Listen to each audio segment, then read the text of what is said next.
சங்க காலத்துல ஒரு பாண்டிய மன்னர் ஆட்சி செய்து வராரு. அவருக்கு இயற்கையாவே கூறல் உடம்பு. அவருக்கு ஒரு மனைவியே இருக்காங்க.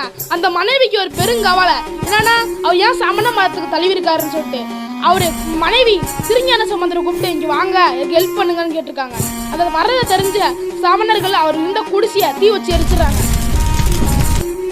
தவறுதலா பாண்டிய மன்னன் மேல அந்த தீ பரவிடுது. இந்த வீடியோ ஃபுல்லா பார்க்கறதுக்கு முன்னாடி யார் யாருக்கு திருஞான சம்பந்தரை தமிழ்லயே பிடிக்குமோ லைக் பண்ணிட்டு ஷேர் பண்ணிட்டு சப்ஸ்கிரைப் பண்ணிட்டு பாருங்க. அது இந்த பாண்டிய மன்னருக்கு வந்து அதை சரி பண்ணுங்க அந்த சமணர்கிட்ட. அதான் அவங்க பண்ண முடியல, ஒண்ணுமே பண்ண முடியல சமணர்களால. திடீர்னு வந்த திருஞான சம்பந்தர் வந்து திருநீர் அவர் உடம்பு ஃபுல்லா பூசி சரி பண்ணிடுறாரு. கோவம் உடஞ்சிட்டு அவங்க சமணர்கள் வந்து 2 போட்டி வைக்கிறாங்க.